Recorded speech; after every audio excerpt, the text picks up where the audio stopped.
क्या आपने महादेव के उस महान गण के बारे में सुना है जिसने धरती पर मौजूद सारे समुद्रों को सिर्फ एक सांस में पी लिया था? हाँ, हम बात कर रहे हैं महान तपस्वी महर्षि अगस्त्य की। लेकिन आखिर एक आर्ष को ऐसा क्यों करना पड़ा? इस रोंगटे खड़े कर देने वाली कहानी की शुरुआत होती है वृत्रासुर नाम के एक प्रलयंकारी राक्षस से। जब देवराज इंद्र ने भयंकर युद्ध में वृत्रासुर का वध कर दिया तो उसका खूंखार सेनापति कालकेय अपनी पूरी राक्षसी सेना को लेकर भाग गया। अपनी जान बचाने के लिए वह असीम समुद्र की अनंत गहराइयों में जाकर छिप गया। अब इन काल के राक्षसों ने एक खौफनाक चाल चली। दिन के उजाले में वे समुद्र की तलहटी में छिपे रहते, जहां देवता कभी पहुंच नहीं सकते थे, और जैसे ही रात होती वे समुद्र से बाहर निकलते और धरती पर त्राहिमाम मचा देते। वे चुन चुन कर तपस्वी आर्षियों को जिंदा निगल जाते, आश्रमों को जला देते और सारे यरों को नष्ट करने लगे, ताकि देवताओं की शक्तियां हमेशा के लिए खत्म हो जाएं। धरती आर्षियों के खून से लाल हो गई।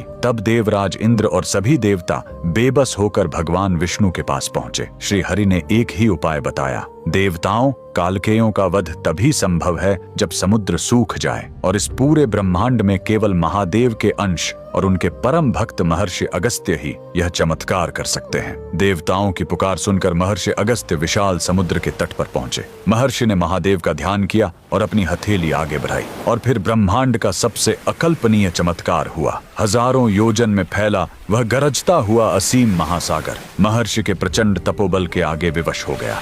देखते ही देखते वो पूरा का पूरा समंदर एक छोटी सी बूंद में सिमटकर उनकी हथेली में आ गया, और पलक झपकते ही महर्षि उसे एक ही सांस में पी गए। देखते ही देखते लहरें मारता हुआ वह असीम महासागर एक सूखे और भयानक रेगिस्तान में बदल गया। पानी के बिना कालके राक्षस नंगे मैदान में तड़पने लगे। मौका मिलते ही देवराज इंद्र और अन्य देवताओं ने मिलकर उस पूरी राक्षसी सेना का संहार कर दिया। लेकिन इस घटना के बाद धरती पर भयंकर अकाल पड़ गया। सारे समुद्र सूख चुके थे और त्राहिमाम मच गया। तब कई पीढ़ियों बाद भगवान श्री राम के महान पूर्वज राजा भगीरथ ने ब्रह्मा जी की कठोर तपस्या की और उनके कमंडल से माता गंगा को धरती पर भेजने का वरदान मांगा। स्वर्ग से गिरती गंगा के प्रचंड वेग को महादेव ने अपनी जटाओं में बांध लिया। फिर शिव की उन जटाओं से बहती हुई उस पावन जलधारा ने पूरी धरती की नदियों को जीवन दिया और जाकर उन सूखे हुए विशाल गड्ढों को फिर से लबालब भर दिया, जो आज महासागर कहलाते हैं।